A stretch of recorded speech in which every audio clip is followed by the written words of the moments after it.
chung điệp số đây conទាំងអស់គ្នាមុនមកជួបអ្នកគ្រូសាជាថ្មីបន្តទៀតហើយតើកូនសុខសប្បាយជាទេកូនចាអញ្ចឹងកូនបានដឹងហើយថាអ្នកគ្រូនឹងមកបង្រៀនកូនទៅលើមុខវិជ្ជាភាសាខ្មែរចាអញ្ចឹងតើកូនចាបានត្រៀមសម្ភារៈសិក្សាសម្រាប់សិក្សាបន្តទៀតហើយនៅចាអញ្ចឹងមុននឹងយើងបន្តមេរៀនយើងទៅកាន់ចំណុចមួយទៀតចាគឺអ្នកគ្រូចាមានកំណែកិច្ចការផ្ទះជូនកូនទាំងអស់គ្នាជាមួយសិនណាតើកូនបានធ្វើកិច្ចការផ្ទះជូនលោកគ្រូអ្នកគ្រូរបស់កូនបានត្រឹមត្រូវដែរឬទេកូនចាបានផ្ញើជូនគាត់រួចរាល់ហើយឬនៅចាអញ្ចឹងកូនងាកមកមើលក្តារខៀនទាំងអស់គ្នាជាមួយអ្នកគ្រូចានេះគឺជាកំណែកិច្ចការផ្ទះចារបស់យើងកាលពីសប្តាហ៍មុនដែលលោកគ្រូក៏បានដាក់ជូនកូនទាំងអស់គ្នាអញ្ចឹងកិច្ចការផ្ទះដែលគាត់បានដាក់ឲ្យគឺឲ្យកូនទាំងអស់គ្នាចូលពណ៌នាអំពីធនធានជលផលនៅតាមភូមិស្រុករបស់កូនអញ្ចឹងសម្រាប់កិច្ចការផ្ទះរបស់អ្នកគ្រូនេះគឺមិនតម្រូវឲ្យកូនធ្វើត្រឹមត្រូវធ្វើដូចអ្វីដែលអ្នកគ្រូរៀបរាប់ទេគឺទៅតាមការរៀបរាប់របស់កូននៅតាមភូមិស្រុករបស់ធនធានរបស់នៅតាមភូមិស្រុករបស់កូនរៀងខ្លួនណាចាអញ្ចឹងប៉ុន្តែកូនមកមើលកិច្ចការផ្ទះដែលអ្នកគ្រូបានធ្វើទាំងអស់គ្នាចាកំណែកិច្ចការផ្ទះតោះកំណែកិច្ចការផ្ទះចាខ្ញុំរស់នៅខេត្តកំពតជាខេត្តដែលនៅជាប់សមុទ្រនៅក្នុងសមុទ្រសម្បូរទៅដោយសត្វសមុទ្រនិងត្រីជាច្រើនប្រភេទដូចជាក្តាមខ្យងបង្គាមឹកងាវគីបបែលក្រុមកាថ្មសារាយត្រីសមុទ្រជាច្រើនប្រភេទទៀតនិងមានធនធានជលផលជាច្រើនផ្សេងទៀតដែលមិនអាចរៀបរាប់អស់ត្រីសមុទ្រនិងសត្វសមុទ្រទាំងនេះមានឲ្យជារសឆ្ងាញ់ណាស់ជាពិសេសអាចជួយឲ្យប្រជាជននៅតំបន់នោះមានជីវភាពធូរធារថែមទៀតផងចាអញ្ចឹងនេះគឺជាការរៀបរាប់អំពីធនធានជលផលនៅក្នុងស្រុកភូមិរបស់អ្នកគ្រូណាអញ្ចឹងអ្នកគ្រូរស់នៅខេត្តកំពតអញ្ចឹងនេះគឺជាធនធានជលផលដែលមាននៅក្នុងសមុទ្រចានៅខេត្តកំពតចាអញ្ចឹងវាមានច្រើនផ្សេងទៀតដែលអាចរៀបរាប់អស់ទេអញ្ចឹងអ្នកគ្រូសង្ឃឹមថាកូនទាំងអស់គ្នាចានឹងធ្វើ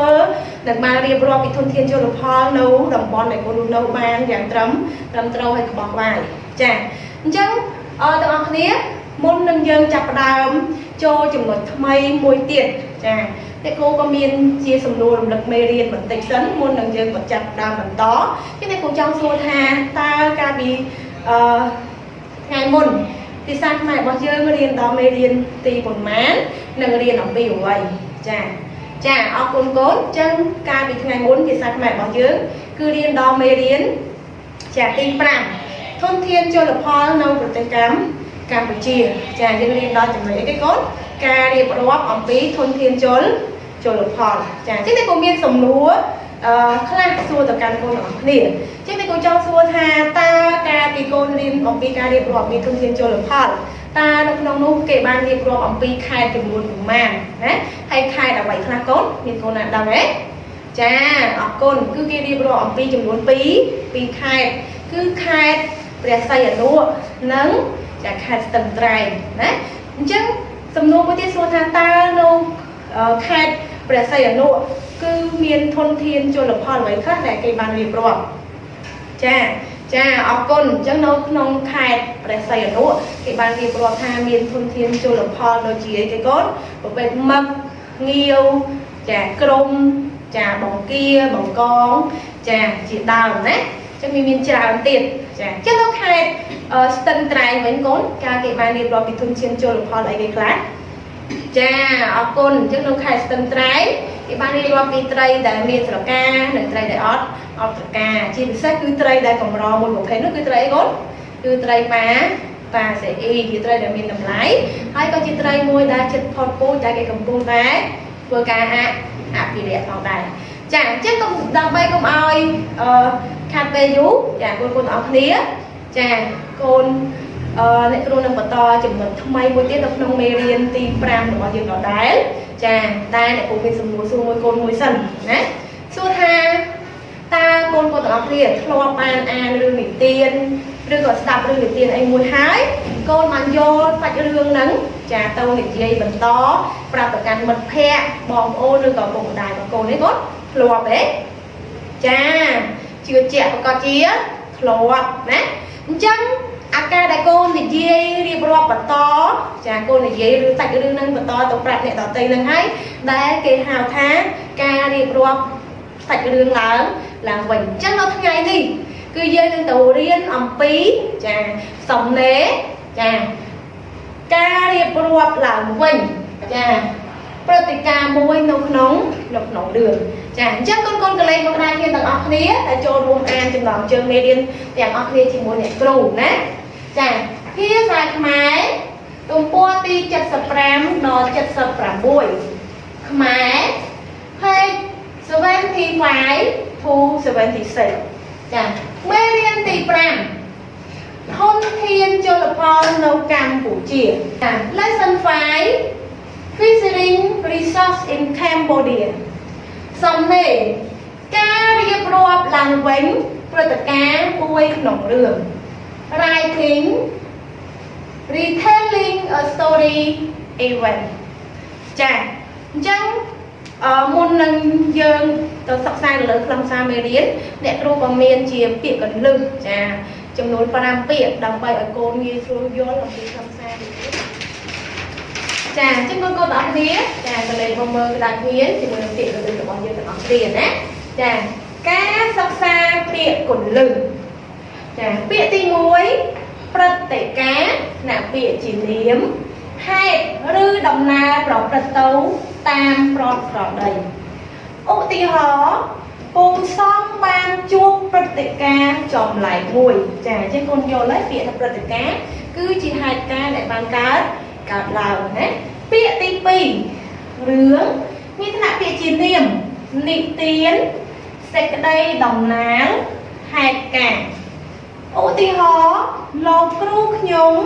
និទានរឿងឲ្យសិស្សស្ដាប់ចាអញ្ចឹងនេះរឿងចារឿងភាពយន្តរឿងកំប្លែងណាចាពាក្យទី3ចំណាំណាពាក្យជានាមដំណើរដែលចាំបានគ្រឿងសម្រាប់ឲ្យចាំបានចាឧទាហរណ៍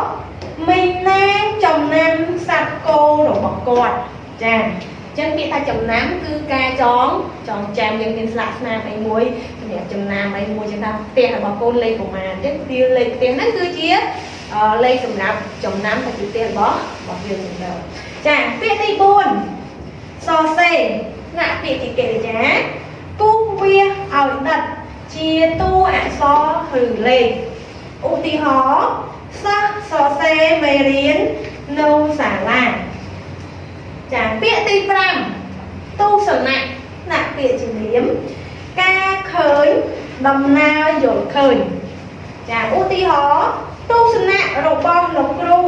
ពិតជាត្រឹមត្រូវចាអញ្ចឹងពាក្យទស្សនៈមានន័យថាគឺជាយោបល់ឬក៏ជាគំនិតជាការគិតឃើញណាការយល់ឃើញចាអរគុណទាំងអស់គ្នាចឹងបន្ទាប់ពីយើងបានបញ្ចប់នៅពាក្យកន្លឹះចាយើងនឹងទៅសិក្សាអំពី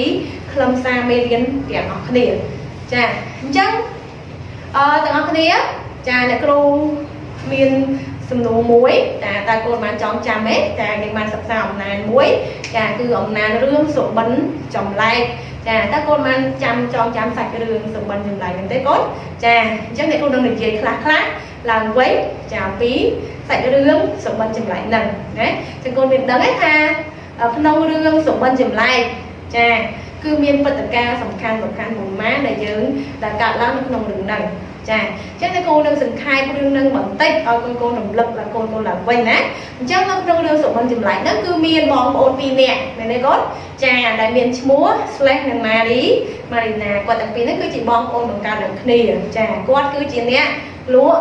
ត្រីតែមួយរយៈក្រោយមកគឺគាត់លក់ត្រីមិនសូវចំណេញដោយសារតែអ្នកនេសាទចេះតែឡើងថ្លៃអញ្ចឹងគាត់ក៏បានសម្រេចចិត្តចាបដូរពីអ្នកលក់ត្រីទៅជានេសាទត្រីដោយខ្លួនឯងវិញចាអញ្ចឹងមុនថ្ងៃទៅនេសាទមួយថ្ងៃ Slash បានឲ្យប្អូនរៀបចំចាអាហារចំណីសម្រាប់ត្រៀមទុកទៅនេសាទនៅថ្ងៃស្អែកអញ្ចឹងដល់ពេលយប់ឡើង Slash ក៏បានចាយកសុបិនឃើញថា គាត់បានទៅនេសាទពេញមួយថ្ងៃតែអត់បានត្រីសោះលោកចិត្តត្រឡប់មកវិញគាត់ក៏ចានេសាទបានត្រីមួយតែត្រីនោះគឺជាស្ដេចត្រីchứស្ដេចត្រីនឹងបានអង្វរគាត់ដោះលែងប៉ុន្តែម៉ារីណាដែលជាប្អូនគាត់ហ្នឹងមិនឲ្យគាត់ដោះលែងទេអញ្ចឹងនៅពេលត្រឡប់មកផ្ទះវិញចាគាត់ក៏បានម៉ារីណាក៏បានយកត្រីហ្នឹងទៅលក់ខ្លះហើយទុកបរិភោគខ្លះចាអញ្ចឹងប៉ុន្មានថ្ងៃក្រោយម៉ារីណាក៏ធ្លាក់ខ្លួនឈឺអញ្ចឹងគាត់រកគ្រូពេទ្យអីជាបាលតែអត់ជាណាកាលណាធ្ងន់ធ្ងរអញ្ចឹងធ្វើឲ្យគាត់ភ័យពេកគាត់ក៏ភ្ញាក់ឡើងអញ្ចឹងពេលតែគាត់ភ្ញាក់ហើយគាត់ក៏បានយករឿងដែលគាត់រៀនសពនេះទៅប្រាប់អ្នកនេសាទដូចគ្នាចាហើយអ្នកនេសាទហ្នឹងក៏បានប្រាប់គាត់ថាប្រហែលជាប្រផ្នូលមួយដែលមិនឲ្យស្វេះទៅនេសាទដល់ត្រីបងចានេះគឺជារឿងចារឿងសុបិនចម្លែកដែលអំណាចនេះគេបានសិក្សាមកហើយអញ្ចឹងតែកុំចង់សួរទាំងអស់គ្នាថាតើអ្នកគ្នាចង់ចាំទេតែក្នុងរឿងហ្នឹងមានព្រឹត្តិការណ៍សំខាន់ចំនួនប្រមាណណាចាអញ្ចឹងតែគួរទុកពេលឲ្យកូន2នាទីក្នុងការនឹកគិតថាតើរឿងសុបិនចម្លែកនេះមានព្រឹត្តិការណ៍សំខាន់ចំនួនប្រមាណ